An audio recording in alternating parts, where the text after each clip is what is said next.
Coming up on Chasing Natty, I'm back, baby, and unfortunately Chris Moxley is not. But we have an awesome guest, Injustice from the Devy IDP Grind Podcast, here to join us and help us out with our sit-start discussions, our high over-under games, all for Week 5.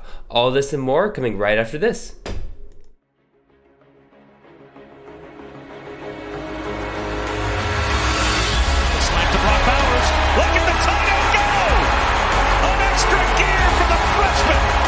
Devy looking to Jared Stearns, who makes the catch and scores.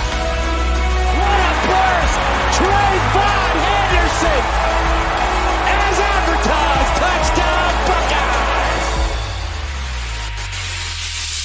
Buckeyes! This is Chasing the Natty, a college fantasy football podcast.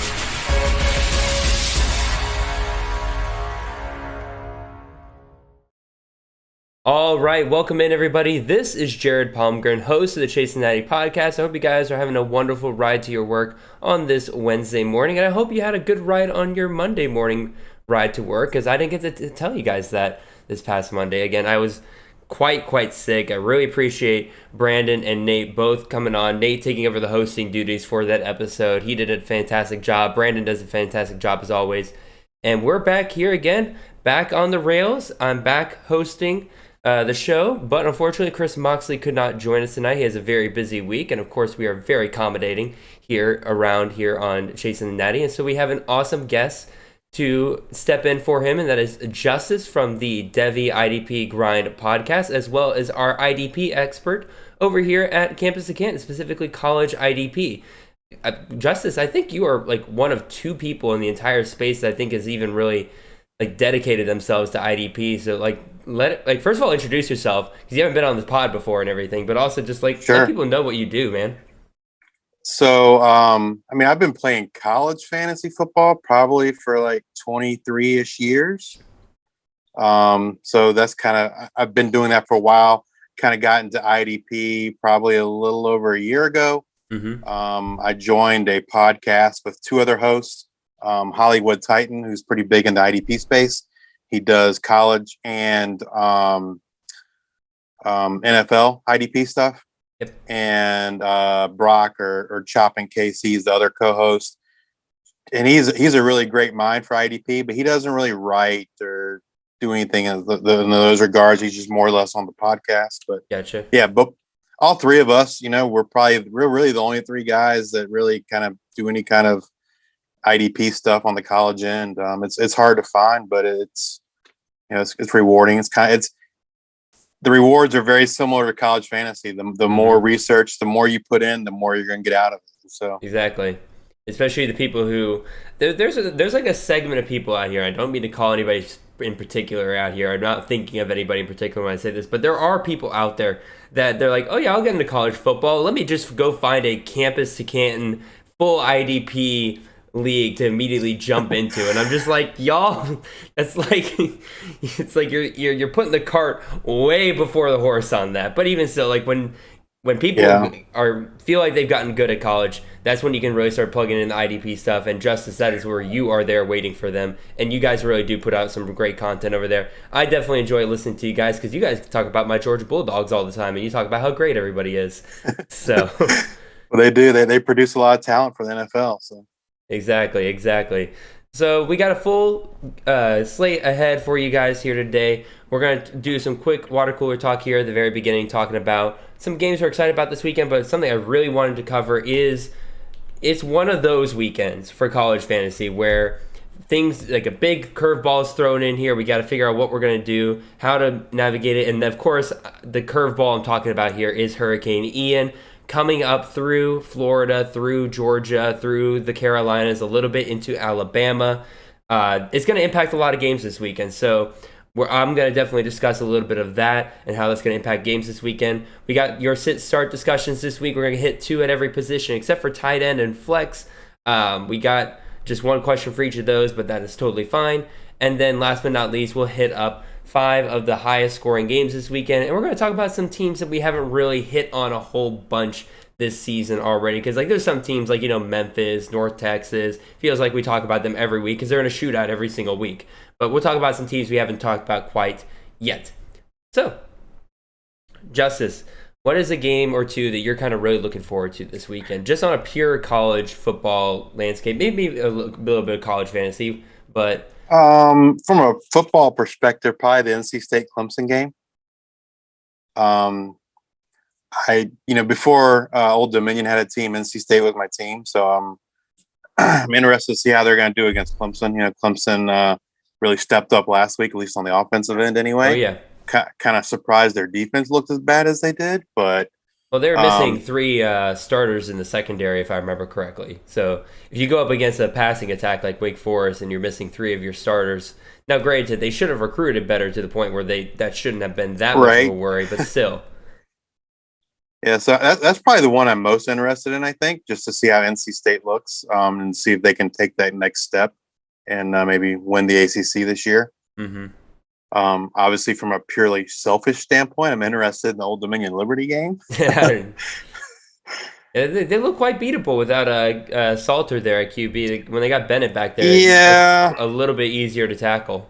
They're saying Salter is going to be back, though. I saw some video of him in practice today, so that's good news for fantasy owners. It's not necessarily good news for my Old Dominion Monarchs, but maybe it's at home, so. We're 2-0 at home, so maybe, it'll help. I'm looking at the slate. So many ranked matchups this weekend. We got Kentucky at Ole Miss. That's a 7 versus 14 matchup. Oklahoma State at Baylor, 9 versus 16. Wake Forest at Florida State, number 22 versus number 23. I'm very interested in that game because that feels like the kind of game that sets the expectation moving forward for both of those programs for the rest of the year. Especially with Sam Hartman back. If this was run by what's his name, Mitch Griffis still, I would probably be less interested in this game. But I think that's a pretty, I don't want to say under the radar game because again they're both ranked, so obviously people are probably going to be watching it. But even still, that's pretty interesting. And there was one more. Okay, like you mentioned, the NC State at Clemson. That's a top 10 matchup right there. I didn't realize NC State had cracked the top 10. So. Yeah, I'm interested in the Oklahoma State Baylor game too, right? Because I think that's really going to kind of set the stage for the Big 12 and who might win there. Yeah, and again, Baylor taking that loss to BYU early on in the season, that was a shocker for everybody. But like, they're technically, if I remember correctly, they're still lossless. They're undefeated. Excuse me, that's the word I'm looking for. They're undefeated in the Big 12. So yeah, they're 1-0 in the Big 12. Literally, all that impacted was their playoff chances, but. I don't think anybody was really expecting Baylor to go to the playoffs this year. So, but again, we've got a lot of interesting matchups, a lot of ranked v ranked games. Definitely a lot we could talk about there. But then again, I do really want to put some time and effort into talking about what's going on here with Hurricane Ian. And I got to give a shout out to the Burn the Red Shirt podcast guys. They put out a tweet earlier, really just went through every single game, looked at where the locations of every game were, what's the projected path of Hurricane Ian. And here are the games that they say are most likely going to be impacted by Hurricane Ian. On Saturday, you got the noon game, SMU at UCF. And then in the 3:30 to 4 o'clock window, Virginia Tech at North Carolina, Michigan State at Maryland, Wake Forest at Florida State, Citadel at App State, Georgia Southern at Coastal Carolina. And then in the night slate, you have UTEP at Charlotte, Liberty at Old Dominion, LSU at Auburn, NC State at Clemson, Virginia at Duke. Again, all of these games, it's not like every single one of these games is going to be canceled, postponed, or anything like that. These are just the games you really got to keep an eye on. Because if Ian has degraded down to just some storm system by that point, they're probably still going to play. Obviously, lightning's a concern, but those are definitely just the games you got to keep an eye on. In terms of games that have been moved already, South Carolina versus South Carolina State has been moved up to Thursday. So if you have South Carolina players that you are playing, you got to get your lineup set by Thursday. East Carolina at South Florida has been moved to the North Texas Stadium over in Texas. I guess that makes sense. And then East Washington at Florida has been moved to Sunday afternoon. I'm going to double check to make sure there hasn't been. East Carolina at USF has been moved to FAU Stadium. That doesn't make it. Boca Raton. Yeah, Boca Raton. It's on the eastern side of Florida. So. Yes. So, yes, thank you. Again, that didn't make sense for me all of a sudden there. All right, again, that's all the news we got right now in terms of that. Again, it's one of those weekends you got to be paying attention for announcements and news. I definitely recommend going over to the at College Fantasy Football account. They do a great job of as soon as news comes out, they'll retweet it. They'll send it out to everybody. I recommend going over to them, at least especially for this weekend. Turn on the notifications for that account so you can get that news immediately. That's really what I do, and it's a great way to just keep up to date with everything here. So that pretty much brings it up to the end of that. Let's go ahead and get into sit starts, but I gotta do my spiel. You guys know I gotta do my spiel. And so, with that being said, both me and Justice, are part of the CFF team here at Campus at Canton. Justice is now running our IDP stuff, as I mentioned earlier, but there's also other great people there as well, like Nate Marquise, who is usually with us on Mondays, Brandon Sanders, who runs the Bet on C2C podcast and the Future Freshman podcast in the offseason, Chris Moxley, who is awesome. He is here usually on Wednesday nights with me to discuss previews of the next week and sit-start discussions. We offer a ton of things, podcasts, articles, weekly CFF rankings we've been putting out. Those have been awesome. You guys have been really appreciative of those, and those are quite a lot of work. So I appreciate you guys letting us know that you are enjoying those. And we got even more stuff to come as we keep adding staff, as we keep coming up with different ideas. Plenty of stuff to check out. And while you're at it, go check out the rest of the Campus Canton podcast feed. There's a ton of great stuff for you guys. You want CFF, you got me with Chase and Natty here. We're on Mondays and Wednesdays. On Tuesdays, you got Campus Live with Austin Nason, Colin Decker. That is the college side of the flagship podcast for Campus Canton. Wednesdays, you got Devy Debate live streamed on YouTube with the crew, Felix Sharp, Matt Bruning, Austin Nason, Chris Moxley. On Thursdays or Fridays, they've been kind of going back and forth the last couple of weeks, but that is where the Canton Bound podcast with Austin Nason, Colin Decker is. That is the NFL side of the flagship podcast. And then also Wednesdays, I mentioned earlier, the Bet on C2C podcast. Absolutely go check that out with Brandon Sanders, Ethan Sowers, and Chris K. They have all your DFS, prop picks, and betting lines needs there. Absolutely go check all of that out. Oh, and one last thing. If you're watching this on YouTube, make sure you are subscribed, like the video, and comment down below. And if you're listening to this on podcast, make sure that you follow us and leave a 5-star review and leave a written review if you can. My apologies, y'all. All right. That being said, I'm going to take a sip of water.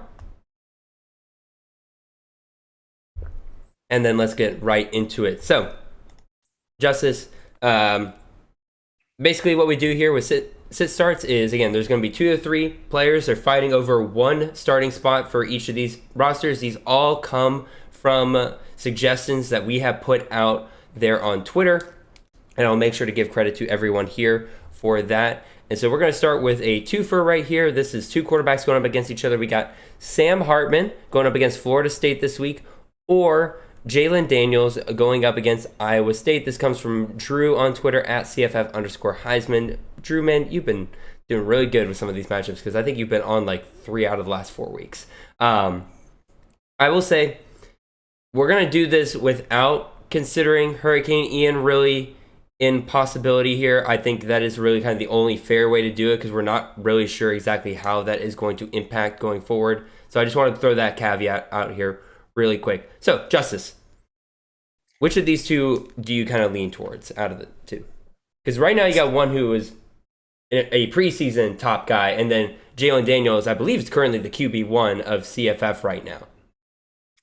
I think I'm going to lean towards Hartman, especially if it's a 6-point passing touchdown. Yes, sir. If it is 4, that kind of makes things a little bit closer, in my opinion. But I will say, Daniels is going against Iowa State, who is the 7th best rushing defense in college football. Yep. And so that kind of tempers the expectations you have for him. I know you said ignore the weather right? I mean, if the field conditions are bad, and for the Florida State Wake Forest game, again, that might push you towards Daniels. But all things considered equal, I would go with Hartman. Yeah, I'm going to lean towards Hartman here as well. Even though Florida State is 16th in the country against the pass, that definitely gives me a little bit of pause there. However, out of these two, Daniels on a week-to-week basis, in my opinion, has a bigger bust potential. Hartman is a master of his system. Even if Florida State is really good against the pass, a quarterback who knows the system well, knows where he wants to go with the ball every given time, and knows how to read a defense really well in his system, I'm going to lean towards that. And also, Jalen Daniels, you mentioned it before. Iowa State, they're 32nd in the country against the pass, 7th in the rushing in the country. And a lot of this for Jalen Daniels has come against some pretty bad defensive teams. Yep. Houston is 104th in the country. Duke is 85th in the country. West Virginia, this one gave me a little bit of pause, but they are 23rd in the country. However, they have allowed 15 touchdowns this year, which is second in the country. So, and second worst, by the way. This isn't like they're second best. Like, they've kept the people out of the end zone. Like, no, they've allowed 15 touchdowns through 4 weeks. I think Jalen Daniels, I'm not going to say he's gotten lucky. I just think that his down week is coming. And I think Iowa State is the kind of team that could put him in check this weekend. A lot of people think, oh, it's just Iowa State. They're not that good. They're pretty sneaky good on defense. So I think I'm going to lean towards Hartman here. And I think he has the better chance of getting more touchdowns than Jalen Daniels does. All right. Let's go ahead and hit up our next quarterback discussion here. We're going to go with a 3 for here. And we got, this one comes from Dan on Twitter at ATLDan. And he is asking about Adrian Martinez, who's going up against Texas Tech this weekend. Or we could do Hunter Deckers going up against Kansas, or Donovan Smith going up against Kansas State. So 3 Big 12 quarterbacks here. I'm going to go ahead, and despite his awesome performance last week as the QB1 for the week, I'm going to go ahead and throw out Adrian Martinez here. Too volatile.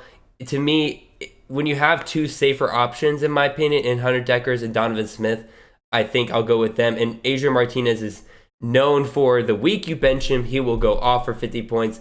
The week you play him, he's getting you 10, 12. I'd rather go with one of these safer guys here to the right. Hunter Decker is currently the QB 47 in the country right now in CFF. But Kansas is 95th in total defense. So they're giving up both on the pass and rushing, of which Hunter Deckers is good at both. He's currently averaging about 22.04 fantasy points per game. Very up and down. 1 week you'll get 10, 12 points out of him. The next week you'll get 30. This is a week where I think he leans a bit more towards that 30 side of it. I think it's easy to see him get 25 plus points here this week.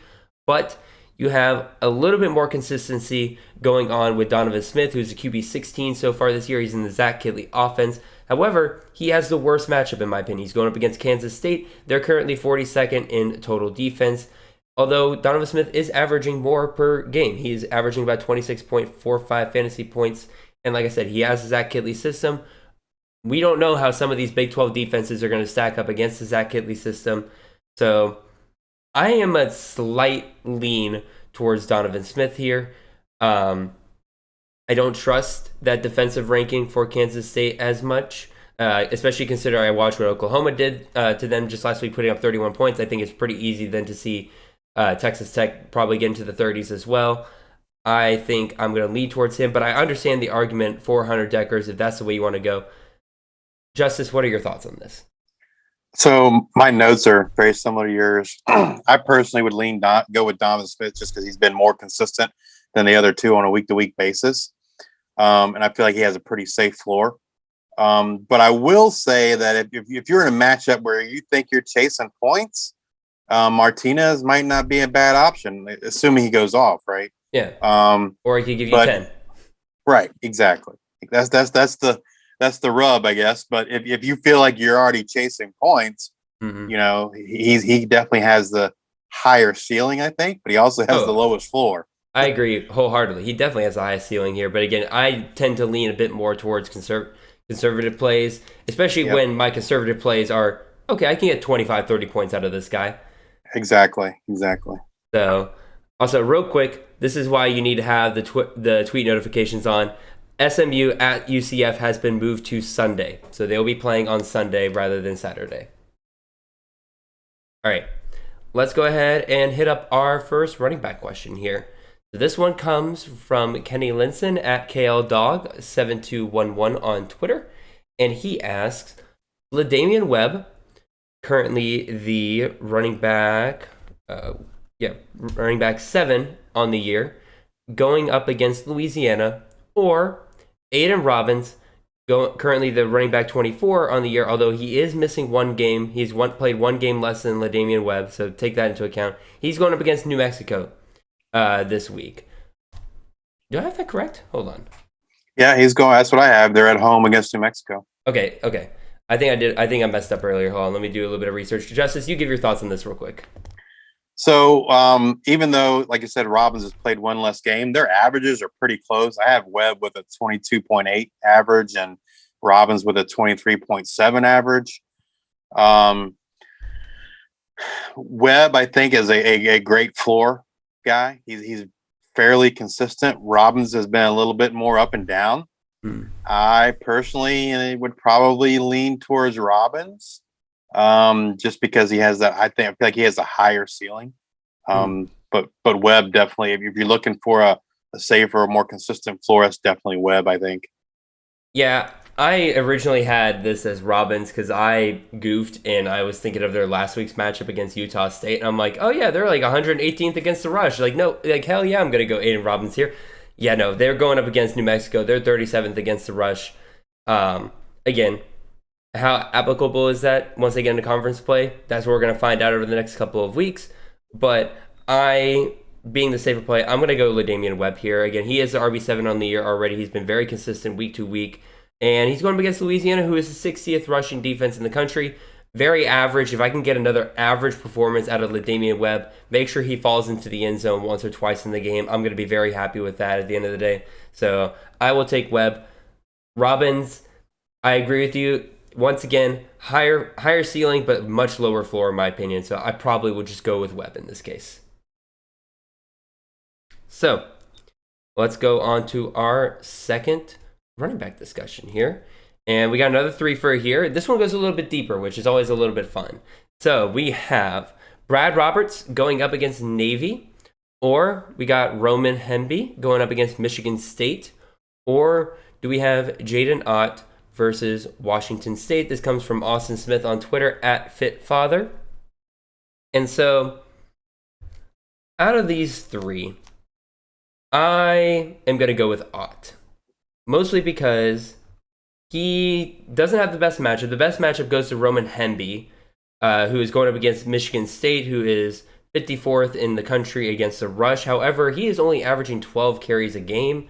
That's not something I want to rely on week to week. And also, when you're going up against Michigan State, their secondary is horrendous. It's even more horrendous than it was even last year, it looks like, which is very, very hard to do. So, and you got a team like Maryland, who has Talia Tagovailoa. They got a bunch of great receivers. They're going to want to pass it all over the yard. I doubt Hemby. This is one of Hemby's bigger games, so he's out for me. So this comes down to Brad Roberts or Jaden Ott. Brad Roberts is their RB10 on the year. That should tell you, like, oh, that's pretty good. That's pretty good right there. He's been very consistent week over week. However, Navy is 5th in rushing defense in the country. I am not a huge fan of that, and even in a stud like that, that's a little bit of a tough matchup right there. I might lean more towards Jaden Ott, who is going up against Washington State, 43rd in the country. He is the RB6 on the year, averaging about 23.28 points per game. And the last 2 games, he has hit near 20 carries and at least 20 touches. I think I'm probably going to go with Jaden Ott here out of these 2. Although, again, if you want to make the case for Brad Roberts, I get it. It's just 5th against the rush, a little bit much for me. I would rather just go with the guy who's also a stud that has a bit better of a matchup. So, Justice, what are your thoughts here? So I pretty much agree with you. Like you said, Hemby has the best matchup, but he just doesn't get the touches that the other 2 do. So he's kind of a distant third. And like you mentioned, Michigan State's defensive backfield is struggling a little bit. They lost their top 2 guys, Xavier Henderson and Darius Snow, to injury. So it's no surprise that they're struggling with the passing. Same. I would go with Ott. Brad Roberts, like you say, is going against Navy. The Navy offense is obviously very familiar with Air Force. I mean, the Navy defense is very familiar with Air Force. They play them every year. Yep. And they play an option offense every day in practice. Yep. Now, having said that, Brad Roberts did have 97 yards and 2 touchdowns against Navy last year. But I feel like this Navy team's a little bit better than they were last year. And I think Ott is who I'm going to go with. You ought to go with him? Ought to go with Ott, yes. And then the Navy defense did a pretty good job against East Carolina last week. So yep. Granted, they were missing their most explosive player in Keaton Mitchell, but also. But I mean, Harris hasn't done too bad up to this point either. You're right. So I think also just the California game plan is probably going to be to want to run, right, to kind of keep that Washington State offense off the field. So that's better for all around. So yeah, again, I understand if somebody were to come up to me and is like, hey, I'm gonna give you a shot I'm gonna give you a bet that Brad Roberts outperforms Ott this week, I probably wouldn't take that bet because I could see either one of these guys doing well. Again, I would just go with the guy who has a little bit easier of a matchup. So let's move on to the wide receivers here. Also, real quick, I forgot to do this earlier. I need to give a shout out to my friend Spencer because last week he did make a bet with me, and because I said that Will Rogers would outperform Jalen Daniels there at Kansas, and he's a Kansas fan, and I was like, hey, he's a safer play, and he's like, nah, Daniels is going to outperform him. I'm like, alrighty, we'll see. And Daniels outperformed him. They both hit over 40 points last week, and Daniels had 45, Will Rogers had 42. So it was like, it was close, but we're giving him a shout out now. Anyway, let's talk about these wide receivers. First one up here, we got a 3-way going with Braden Johnson, who is going up against Baylor this week, the wide receiver out of Oklahoma State. Or we could go with Tavian Robinson, wide receiver out of Kentucky. He's going up against Ole Miss this week. And then you have Marvin Mims, wide receiver out of Oklahoma. He's going up against TCU this week. This, to me, Tavian Robinson's out. Out of these three, he has the lowest targets per game. He's going against the Ole Miss passing defense, which is 37th in the country. He's a wide receiver 41 of the year. I'm just not going to worry about that. However, it comes down to Braden Johnson and Marvin Mims. Braden Johnson has the higher targets per game. He is seeing 8.67 targets per game compared to Marvin Mims' 6.5. So he's getting two more targets per game than Marvin Mims. The problem is Braden Johnson's not good at catching the targets that come his way. He has only caught 53.85% of his passes that have come his way. Meanwhile, Marvin Mims is close to 70%. In addition to that, Marvin Mims, in addition to being more consistent with the balls that are being thrown his way, he's going against TCU, and TCU is 107th against the pass. Braden Johnson also has a pretty good matchup. He's going up against Baylor, who is 71st against the pass. But out of these two, I think I'm just going to roll with Marvin Mims out of these two. To me, he's the more explosive player out of the two anyway. Oklahoma is really going to want to have a good performance after their letdown last week against Kansas State. I think Marvin Mims will be a big part of that. I'm going to roll with him. So, I mean, not to sound like a broken record, but yeah, my thoughts are pretty much exactly with you. I was torn between Mims and Johnson. When you look at the actual their season averages as far as receptions per game, yards per game, they're like spot on with each other. You look at the matchups, like I said, Oklahoma, TCU's defense is worse. And then the one thing I will add that really swung it to Mims for me is the high scoring potential in that game. True. Right. That game has shootout potential. To me, much more so than the Baylor-Oklahoma State game. Yeah, that's a good call. For that reason, I'd go with Mims. And you look at last week what SMU did against TCU with Jake Bailey and Rashee Rice. They both had really great games. So, yes, go with Mims. Yeah, and this question comes to us from Benjamin Jacob at Sick Everyone 2027. Sick Everyone. That's a joke for me, I guess. And then he's also known as Baylor Bear. If you've ever been on any of our live streams, he's constantly in the chat. Love him to death. Let's move on to our next wide receiver question here. We got another three for here. This one is going a little bit deeper here. We are going with Dejon Stribling going up against California, or we can go with Ra Thomas going up against Texas A&M, or we can go with Luke McCaffrey going up against UAB. This one comes to us from Trev on Twitter at @T_RevisRev. So, Justice, I'm going to start with you. Where are you leaning in this three-way right here? So for me, Ra Thomas is the third one. It's the first one I'd eliminate. Yeah, I agree. He's too inconsistent. Mississippi State rotates their receivers too much. And Texas A&M is pretty good at defense. So he's an easy elimination for me. And from there, it's kind of a tough call between Stribling and McCaffrey. UAB held the who McCaffrey's playing, held Georgia Southern and Liberty passing games kind of in check. And both of those passing games have been fairly decent. Now Stribling, he's not. I don't think he's the top receiver for Washington State. I think that honor goes to Donovan Ollie. How I would answer the question, I think if you are in a full point PPR, I think I would still go with McCaffrey. Anything other than that, if it's a half or no PPR, then I'm gonna go with Stribling. Yeah, this one's a tough call to me. I actually don't have it written down which one I would go with here. I don't have a call. So I'm with you 100% though. Ra Thomas, no way I'm starting him out of these three. Texas A&M is 10th in the country against the pass. Ra Thomas is only gets 6 targets per game, and he's only catching 62.5% of them.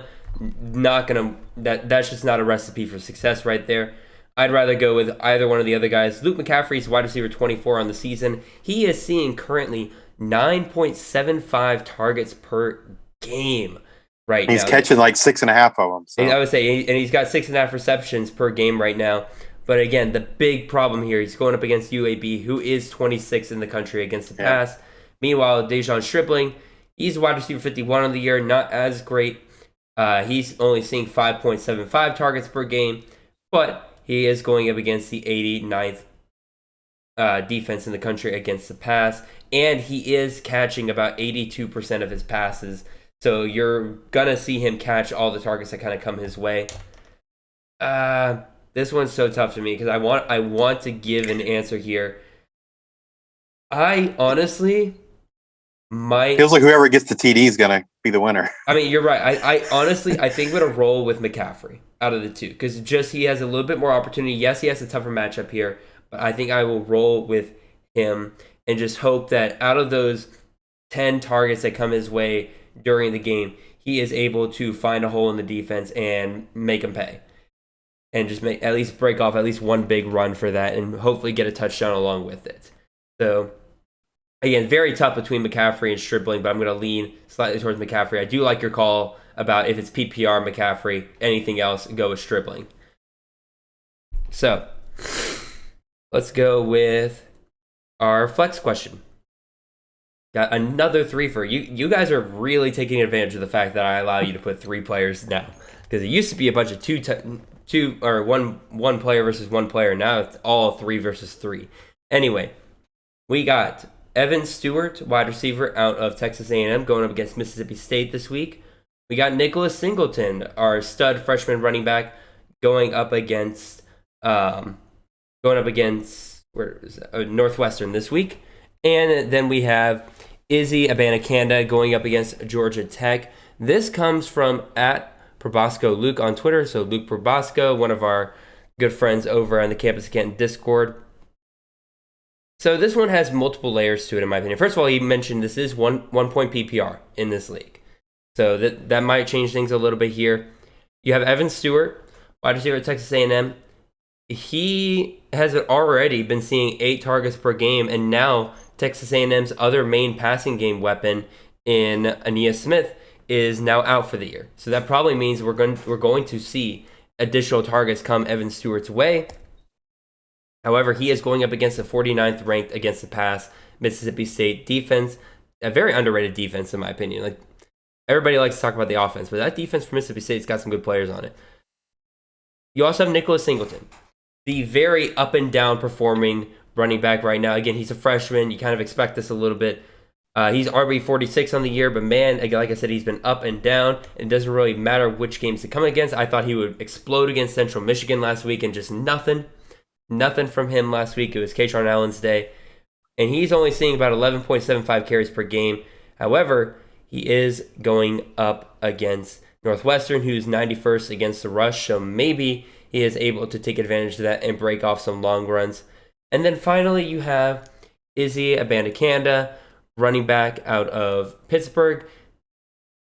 Luke specifically asked that we answer this question assuming that Hammond comes back, because he said in his message that if Hammond doesn't come back, if he's out for this game, then Izzy's the obvious start, and I kind of agree with him on that. Let's assume it's not even close then, right? Not even close. I am going to assume that yes, Hammond's going to come back, and I'm still rolling with Izzy. I am still going to roll with him because I think even if Hammond comes back, they are not going to give him a complete workload. It sounds like that they are really taking their time with him. If they want to get him back into a game this weekend, they're going to give him, I would say, maybe upwards of 10 carries.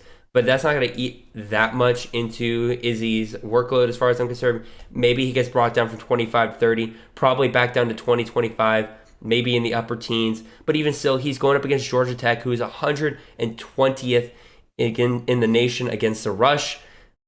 He's going to be able to break a long one. He has shown the ability to do that in multiple games this season.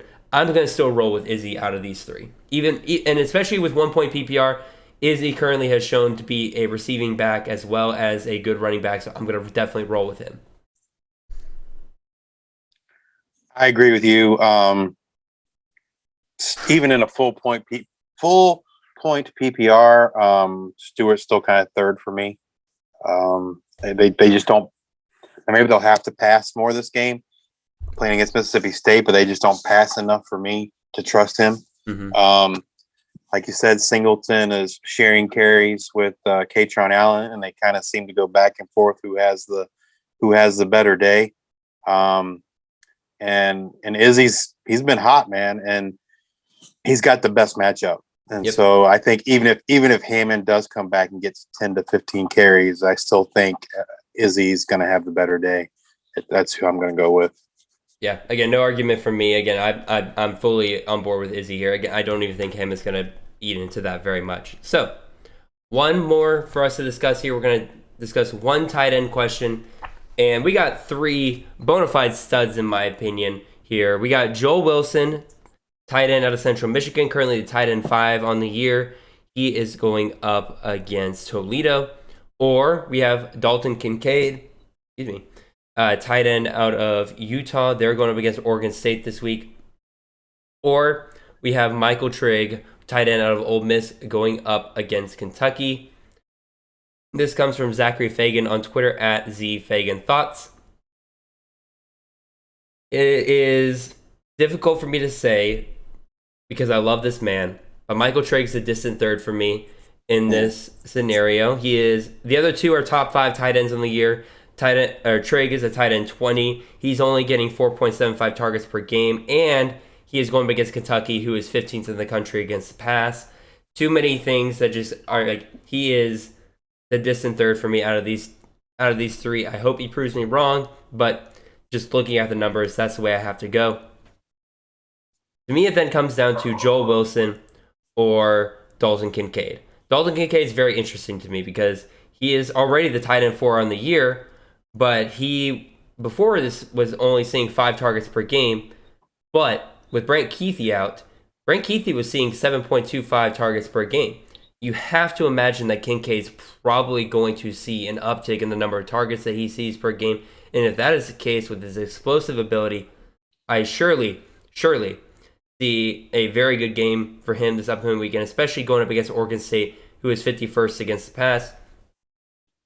But then lastly, you have Joel Wilson, the tight end 5 on the year. He is seeing about 7 targets per game, but he is going up against Toledo, who is currently 17th against the pass in the nation.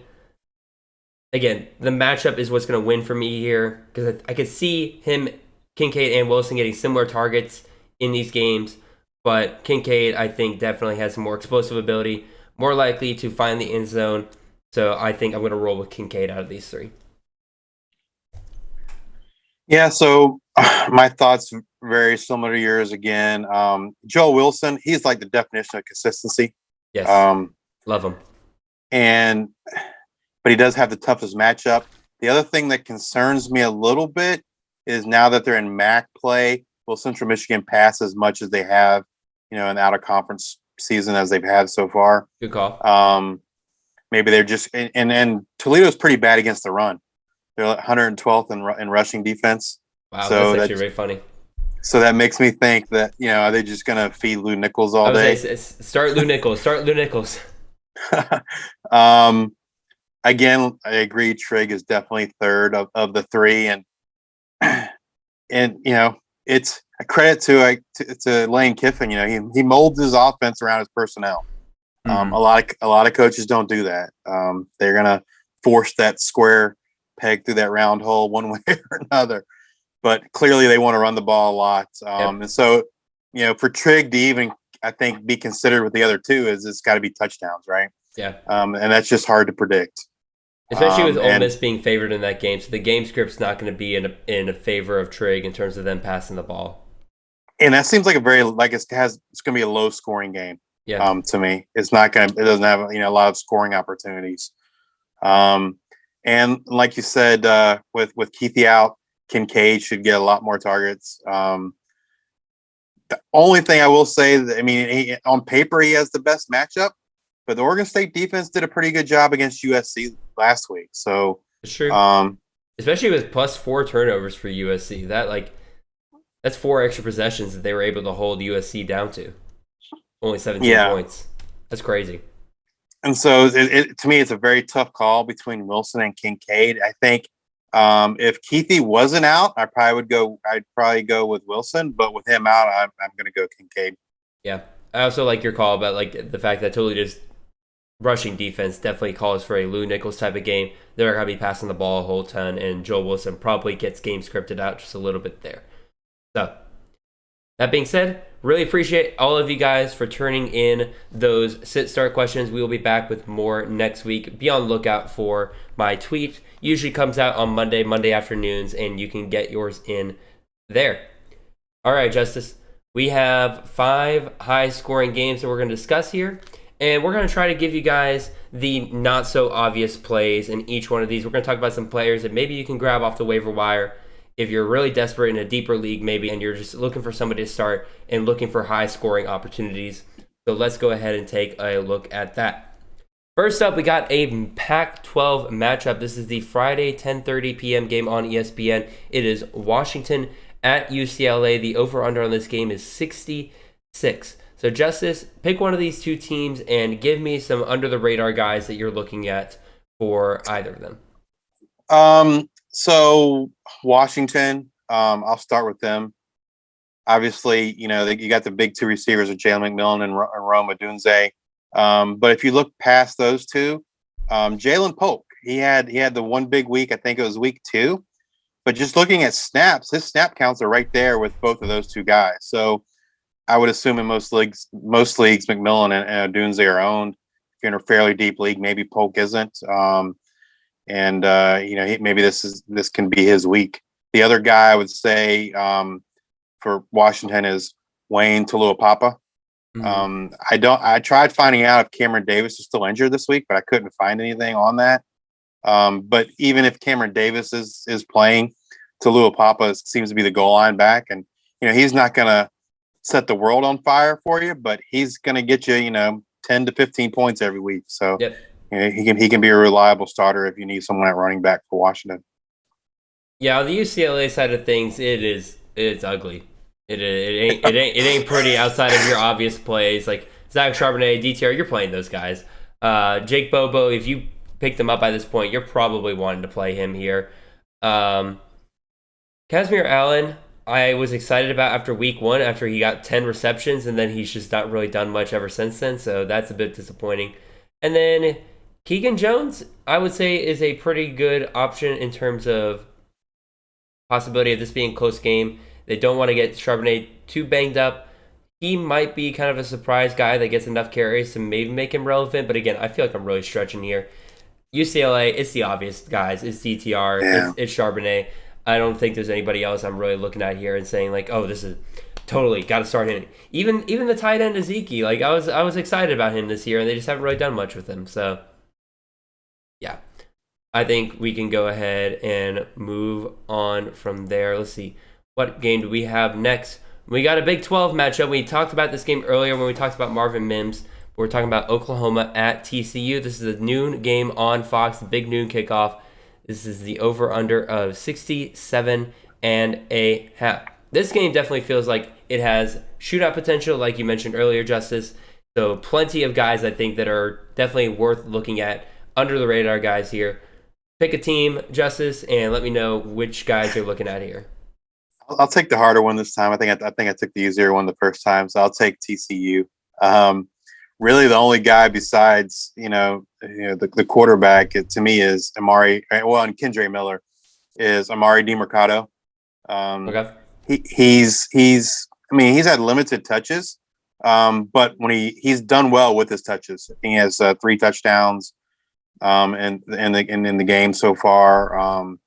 And he's someone you can probably pick up off waivers and start in a pinch if you need to. Mm-hmm. I have no idea who to predict at wide receiver for them because it's just been all over the board, right? It has.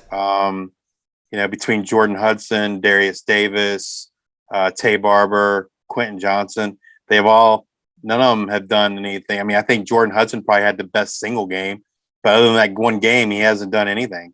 And the others are kind of all the same. They're all 2 to 4 catches. So I'm not really. There's not a TCU wide receiver I'd be willing to start. This definitely feels like the kind of week where Quentin Johnson will randomly go off. He definitely could, right? He did last year against Oklahoma. What stat did he post last year against Oklahoma? Let's see if I can look that up real quick. I had him in a best ball league last year, and I remember he had a couple of weeks like that, But then the rest of the weeks were just terrible. Yeah, he had 7 receptions for 185 yards and 3 touchdowns in that game. So just absolutely went nuclear in that game. But again, hasn't done that so far this year. Maybe this is the week finally for it. Let's talk about the Oklahoma Sooners here. Again, obvious plays, Dylan Gabriel, Marvin Mims, play him. Don't worry about it. In terms of under the radar guys here, Eric Gray, I hesitate recommending him because I just don't love him. I love him between the 20s. I don't love him when they get down near the red zone because that's where their other running back, Marcus Major, really shines. They bring him in more often in the red zone. So honestly, Marcus Major might be the guy you grab here in a shootout scenario. Hope they get close down to the goal line and hope they just hand it off to Marcus Major and he can fall in for a touchdown or 2 throughout the game. But other than that, it's very split between all the different running backs because Dylan Gabriel's getting plenty of run. Javonte Barnes has gotten 26 carries already this year. So it's kind of a mess there. And then at receiver, again, Marvin Mims, obviously. Theo Weiss is probably the other wide receiver I would play out of this bunch. He is 11 receptions on the year. Second in wide receivers, but tied with Braden Willis and Eric Gray. This other guy I meant to mention, Braden Willis, tight end out of Oklahoma. I would say this is a game that you start him in. Definitely, it seems like Gabriel looks for him whenever they get down near the red zone. He's already gotten 4 touchdowns on the year. He's somebody that, if you're in a pinch, especially at tight end, go check to see if this dude's on your waivers. Pick him up real quick and go ahead and start him for the week. If I can add one name that you didn't mention, I actually prefer Jalil Farouk. Okay. He's playing the most snaps of all the Oklahoma wide receivers. So he's on the field the most, and he's tied for second in targets with Weiss. Oh, very nice. And so Weiss to me seems like maybe he's more of a big play threat per se than maybe Farouk is. So fair enough. I think I personally would probably go with Farouk over Weiss, but they're close. So yeah, those 2 are definitely close. And yeah, I should have mentioned Farouk. Again, it's a shootout potential. Any one of these guys could probably find their way into the end zone sometime during the game. So let's hit up our next matchup here. Wake Forest at Florida State. This is the 3:30 game on ABC. The over-under on this game 65.5. All right, Justice, pick one of these teams and let us know who are the under the radar guys you're looking at here. So I'll take Wake Forest, and you're looking at the receivers, right? Not named A.T. Perry. Yep. And the first one I'm looking at is Jamal Banks. He led the team in snap counts against Liberty. He was second in snap counts against Clemson. And him and Donovan Green are basically sharing time. But Banks has been out producing Green. He was the top receiver against Liberty, and I think he was either number 1 or number 2 against Clemson. So he's probably the one I'm looking at the most. But any of their receivers, Keyshawn Williams, Donovan Green, that they could be good plays as well. If I was to rank them, I'd go Banks, Green, and then Williams. Keyshawn Williams did have a great game against Liberty, but he didn't do much last week against Clemson. And for running backs, Justice Ellison. Wake Forest always kind of splits their carries. But Justice Ellison is the leader in the snap count, 61-47, and he has a slight edge in yards. So he's someone that you might look at running back if you need help there. But Jamal Banks definitely is the one I'd be looking for. There was one of my leagues, again, all the waivers are running right now, and I definitely went back and looked, and somehow Banks was still on my way, still as a free agent. I'm like, how? After 2 insane weeks is he still available? So went ahead and picked him up. You should do that too. If your waivers haven't run yet for some reason by the time you're listening to this on Wednesday, just go ahead and make him your top priority, because he could easily be somebody that he could be the A.T. Perry of last year. Because again, last year we all thought it was going to be what was his name? Ja'Cory Roberson. And then A.T. Perry just kind of comes out of nowhere near the end and just basically steals all the limelight away for him. So I guess I got to talk about Florida State. Jordan Travis, obviously, I think he's the start in this game. Now, who's he throwing it to? That's the $1 million question for Florida State. They have been, again, these receivers have had big games. Johnny Wilson, just a different one every time. They've had great games. Like you said, it's just been a different one every single time. I am going to lean towards either Johnny Wilson or Ontario Wilson. I think those are the two most likely to go off. Micah Pittman, I like all right, but he hasn't been quite as explosive as these other two. Johnny Wilson, I think, is the better touchdown guy to go for, because he is just massive. I think he's 6'7", if I remember correctly. He is, 6'7", 235 pounds. Just a big, massive dude. They get down near the goal line. They might hand it off to one of their running backs, but they also might just flip it out to Johnny Wilson and say, hey, buddy, go get it.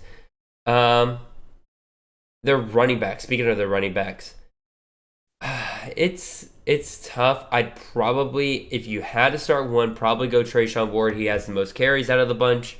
He is kind of middle in terms of yards per carry. He does have the most yards, though. He's got 350 yards compared to Benson, who has 268. And none of them really are catching a ton of passes out of the backfield, so it's not like there's a PPR factor there. All 3 of them has 3 touchdowns, so they're definitely kind of splitting the load there. Again, I wouldn't love playing Ward, but he's the only one I would probably roll the dice on here. So, and then maybe if you're really desperate, maybe you go with their tight end McDonald, but I'm not excited about that whatsoever. So, anybody you want to call out there, Justice, or we move? No, on? I mean, my notes on Florida State were kind of the same as you, right? Benson and Benson. I mean, I wouldn't not start Benson if I didn't, if I really needed help. But I wouldn't be excited about it. And I agree with you. The wide receivers is the 2 Wilson guys.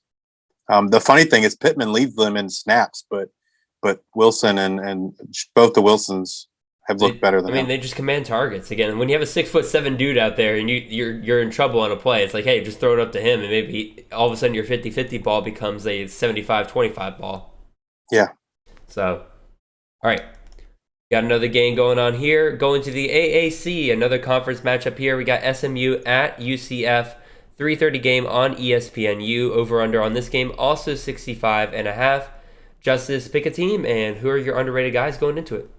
And this game was moved to Sunday, right? Is that what you said earlier? This was moved to Sunday. So I'd look at SMU, and this guy, if he's on waivers, and he very well might be, is Jake Bailey. Yep, a great guy. I love it. Jake Bailey had a great fall camp before he got injured. He missed the first 3 weeks, so he may have gotten drafted. Folks may have dropped him. I know in my leagues, I was very, very patient with him and held on to him. And so hopefully that pays off now. But he definitely looked like the number 2 receiver for SMU. Yep. He was second in targets and snap counts last week. Only Rashee Rice was better than him. So definitely someone I'd feel confident in playing in this game. And then someone who I see on waivers a lot, but again, he's kind of steady and reliable, is Trey Siggers. Yes. Thank you. I picked him up for free, like everywhere. Yeah, he if you need a running back, man, you can do a lot worse than Trey Siggers. Again, he can have the games where he does, pop off for 20 to 30 points, but shoot, he had 3 touchdowns last week. He's going to consistently get you that at least 10 to 15. Yep. I think people were so high on Kamar Wheaton, they kind of forgot about Siggers, and Wheaton's back, but he doesn't seem to be eating into Siggers' snap count. So no, not at all. Trey Siggers would be the other one. I'm interested to see kind of what happens with the wide receivers after Bailey and Rice. I think it's a crapshoot. I don't think there's really. I think those are your 2 guys. Oh yeah, for starting for sure. Just from a I guess interest standpoint, just to see if Bo Corrales can ever do anything. I know he had a good camp too, but he's been hampered by injuries. So that's pretty much it for SMU. SMU gobbled up basically every transfer portal wide receiver there was this offseason. It felt like, and it's paying off for them a little bit because again, I was worried about Jake Bailey at first, but it sounds like he's set to be real big for them, so I'm happy for him. UCF side of things, again, obvious plays: Plumlee, Bowser. You're not taking those guys off. Javon Baker is somebody I keep seeing available in a lot of leagues, and he really, I think, is kind of the wide receiver 1 for them, at least when it comes to downfield passing for them. He's got 2 touchdowns in the year already. I feel like they're going to get him some more as the year goes along. Ryan O'Keefe, their kind of switch army knife wide receiver guy. Not only does he get catches, but he also gets run on the ground quite a bit. He's broken off long runs before this year and the year prior. So if you're just rolling the dice and need a guy that can produce, he might be available. If somebody might have dropped him out of frustration, so far. And you can just go ahead and pick him up because he doesn't have a touchdown this year, but I feel like that won't last forever.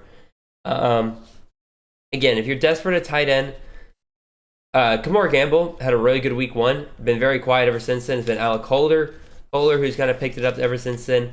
Either one of those guys, I think, it's like a very desperate, if you're just looking for any tight end, grab them, start them. We've seen them produce before in this offense. It's just not very consistent week to week on them. And then if you're in another league where it's like really, really deep and you just really need to start, it's more of a flex play than anything else. Johnny Richardson, their running back behind Bowser. If Bowser gets injured in this game at any point, it becomes Johnny Richardson's show. We saw that last year at several different times. And not only that, Richardson's a very good receiver out of the backfield. He's already caught 10 catches this year for 61 yards and has a touchdown on top of that. I think, again, very desperate play, but if you grab him and Bowser, for whatever reason, comes out of this game, he might be the sneaky play of the game right here. So, very, very desperate play, but just want to throw that out there. You have any thoughts on UCF? I would agree with you on Baker. This seems like a game that if he's going to go off, this would be a prime candidate for him to go off because they're going to need him in this game to keep, especially if their running game is not so effective. They're going to have to pass the ball more, and Baker's the man. He leads them in targets, leads them in snap count. Yeah. Yep. Wholeheartedly agree. We got one more game to talk about here, and we get it. It's here. We get Maction. It is here. We got a Mac lineup right here. We got the Ohio Bobcats at the Kent State Golden Flashes. This is the 3:30 game on ESPN Plus. Over/under on this game at 68, as God intended for any Maction game. These two both have horrendous defenses, and they both have very good offenses. Ohio's offense looks much, much improved in this game, and this is honestly the kind of game where it's start everyone that you possibly can. Justice, pick a team, and I'll take on the other one. All right, so I'll go with Ohio. Probably the first thing I'm trying to find out if Cy Bergner is going to play this week. Yes. He didn't play last week with an ankle injury. I did not have an opportunity to look and see if I've seen any news for him for this week. But if he's playing, then I'm probably starting him. I know a lot of people say good luck trying to figure out the wide receivers at Ohio, because it seems like there's a lot of them, and they all seem to do fairly well. So I kind of dug through the numbers, and the three names I came up with for the wide receivers were Sam Wiglusz, Miles Cross, and James Bostic. So Wiglusz kind of seems like the possession guy. He leads the team in targets. He leads them in receptions. He's third in snap count. And Bostic is like the deep threat. He leads the team in snap count, and he leads them in yards per reception. But he's third in targets and fourth in receptions. And then kind of Miles Cross is kind of the hybrid of the two. He's second in targets and receptions, and he's second in snap count. Mm-hmm. So I think any of those, if I was going to trust an Ohio receiver, it'd be one of those three. And I'd probably lean towards Wiglusz or Bostic, I guess. Okay. If I had to start one of them. But yeah, those kind of the four, guys other than, Rourke. Yeah, and Rourke is not a very highly rostered prospect. He's only rostered at 17%, because I was curious when you didn't mention him immediately, and I was like he's got to be available in a lot of leagues. And I try to dig a little bit deeper than but yeah, you're right. No, fair enough. No, I get it. I just wanted to see if he qualified for what we were talking about here, because again, if not, go check your waivers. He's probably available, and he's a good start this week. Yeah, my problem is my leagues are so very deep that deep is really, really deep for me, right? And so it's kind of hard. I'll miss those guys that maybe in a normal redraft league are available. I don't play in a lot of redraft. Most of my leagues are dynasty. So no, fair enough. Kent State side of things, again, obvious studs start here. Colin Schlee, this is the moment you've been waiting for. This is Maction. It's not a cupcake a game enough to let him step out in the second quarter or in the third quarter like he did against the Long Island University, but it's not such a bad beatdown that he is going to have a tough time scoring, unlike in the Oklahoma or the Washington games. We're not going to talk about what happened to Georgia. But even so, he's going to have an incredible game here. Marquez Cooper, Ohio is 92nd against the rush in the country. Kent State, I probably imagine that'll get worse as the year goes on. They've always had a terrible rushing defense. And when you have Bangura going up against it, when you have Marquez Cooper going up against them, I went off the rail there. Hold on. Timeout. Rewind. Anyway, Kent State, Marquez Cooper, he's going up against Ohio. Ohio is 92nd against the rush in the country. And Marquez Cooper is a veteran at this point. He knows what he's supposed to do. He's been averaging about 4 yards a carry so far. That is against very tough competition, so that's very impressive on his part. I think we start to see him kind of blow up a little bit more as Maction gets along here. And then the wide receivers, Dante Cephas, he's rostered everywhere. And credit to Nate Marquise, he called this before the season. But man, Devontae Walker, man, he has been killing it for Kent State so far. And honestly, there's a possibility he could be the wide receiver one by year's end. He has been absolutely electric, scored a really long touchdown against Georgia last week. He is somebody, let me see what percentage is he rostered right now? He is rostered in 6% of leagues. He is available everywhere right now, guys. So absolutely go check him out and go ahead and pick him up now, because I have a feeling by next week, he is going to be somebody that'll be all over waiver wires everywhere in terms of people trying to get him. Just go ahead and get him a week early now and ahead of this awesome matchup for him.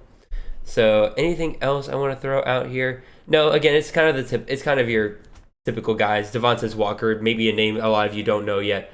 But Justice, anybody else you want to throw out here? No, Walker was tops on my list, other than Cooper and Schlee, and obviously Cephas. Yeah. But yeah, no, that's pretty much it. It's Maction. What else are you gonna expect here? This is a game where both teams probably going over 30 points. Plenty of touchdowns to go around. Got to love that. You just got to hope you play the guy that gets the touchdowns, really. Yeah. So. Yeah. I do have a note here. I just got an email from Fantrax that go ahead. College fantasy people are going to really like. So some of you might have noticed that this past week they added targets to the player information cards. They did. So last night I sent them an email and said, "Hey, this would be great information if it was on the player tab, so you can sort by that and not have to click on every single player." And so they told me, "Well, it should be there," and I was like, "Well, it's not." But anyway, they sent me an email today and so they figured out the issue. and they said it should be showing up in leagues within the next 24 hours. I love so it. You'll be able to sort on targets. So hopefully by the time you are listening to this on Wednesday, that'll be widely available for everyone, and that is going to be key information moving forward for everyone. Yeah, That's not something like typically. In order to get good target information, you have to go to a place like PFF. And you got to pay for it. And you got to pay for it. So if Frantrack starts offering this for free, that's going to be massive, massive going forward. My apologies, y'all. I am still slightly getting over my cold if I hadn't mentioned that already. So forgive my coughing tonight. With that being said, that brings us to the end here. Justice, you have been amazing, good sir. Again, y'all have been amazing, getting us those sit-start discussions, some good discussion tonight on those guys. Justice, remind everybody real quick before you go, just remind everybody about your podcast, what you're doing for Campus Canton, as well as where they can find you on Twitter. Sure. So you can find me on Twitter at justice_2318. I'm a co-host of the Devy IDP Grind Podcast, which is also on Twitter at Devy IDP Grind. We cover, college IDP. It's kind of geared towards Campus Canton leagues or Devy leagues where you're looking for that NFL potential. But we also talk about guys that are college producers only. So if you're in a college IDP league, whether it's just CFF or C2C, give us a listen. We normally record on Monday nights. We're actually going to be recording as soon as I get done with this tonight. We're on YouTube too, so you can find us there, as well as wherever you listen to podcasts, Google Podcasts, Spotify, Apple Podcasts, etc. Also, I'm on the staff of Campus Canton, and so there, I write articles on IDP. I also produce. It's not really a rankings, but it's as you know, Fantrax doesn't track IDP stats very well on the college side. They don't track they don't use tackles at all. So anyway, every week I'm posting up statistics for the IDP players where you can sort them based on tackles. Any IDP stat you can think of, you can sort those. It's broken down by defensive line, linebackers, defensive backs, and I know a lot of our members in the Discord tell me I get messages every week about how great it is, where they can go somewhere to find free agents, et cetera, to help them out in their IDP leagues. So yeah, and if you're not subscribed to Campus Canton, please do. Yeah, I would say this is stuff you literally can't get anywhere else. Like we you are. Can't. I would say and that's what we do here at Campus Canton. And then like Jason Natty, the Devy IDP Grind. That's what we do. We are looking for those holes that people just don't have. It's why I came up with the draft predictor tool. It's why I've been so big on building good ADP for people to use during the off season. Why we're getting really big into projections and getting CFF rankings out to you guys every single week. We're now adding IDP for when that inevitably blows up, because it will. Because when college grows, everything's going to grow along with it, and so college IDP is definitely going to be right there with it. It's going to be really fantastic stuff. And again, you can find it all at campuscanton.com. Definitely go check all of that out. Again, really appreciate you guys tuning in. Really appreciate you guys dealing with me. Again, as I'm kind of getting over my cold a little bit still, I was good enough to do a podcast tonight, so I was happy to talk to you guys again. Like I said, Justice, you have been fantastic. And we'll see you guys next week after week 5. And one more week after this, and we'll be halfway through the season pretty much already. That's kind of a scary thought because time is flying. So, like I said, really appreciate you guys, and y'all have a wonderful and blessed day. See ya.